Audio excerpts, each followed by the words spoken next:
আসসালামু আলাইকুম। দেখতেই পাচ্ছেন এই বাইকটি বিক্রি হয়ে গেল, তো চলে গেল কোথায় আমরা জানবো। আসসালামু আলাইকুম ভাই, ভালো আছেন? মালিকানা তো আপনার নামে পরিবর্তন হয়ে গেছে, আপনি এখন এই গাড়ির ওনার। ডাইরেক্ট মাহবুব ট্রেডার্স থেকে ভাই আর কি কিনছে। তো যাই হোক, খুশি আছেন তো আপনি? ভিডিওতে মানুষ আপনি যেরকম ভিডিওতে দেখছিলেন, বাস্তবে কেমন দেখলেন? এসে কোনো তো 19-20 পাননি, ওই জন্য তো নিলেন। ভাই আপনিও তো দেখছেন ভিডিও, তো বাস্তবে দেখলেন তো, মানে কোনো আমাদের এখানে তো কোনো প্রতারণার কোনো কিছু নাই ভাই, এখানে তো কোনো প্রতারণার কোনো কিছু নাই বড় ভাই।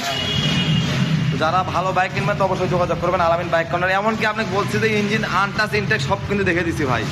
আপনি একজন হচ্ছে অটোর মেকার, আপনি বললেন আপনার বন্ধু আছে যে ইঞ্জিনের মেকার, তাকেও দেখে নেন, কোনো সমস্যা নাই, আমার আপত্তি নাই, আপনাকে দেখেও দিলাম। ওকে, দেখতেই পারলেন এই বাইকটি চলে গেল। ভাই কোথায় গেল? ধনুক থানা গোসাইবাড়ি চলে গেল। দেখতেই পারতেছেন, যারা ভালো বাইক কিনবেন তো অবশ্যই যোগাযোগ করবেন আলামিন বাইক কর্নারে। আসসালামু আলাইকুম।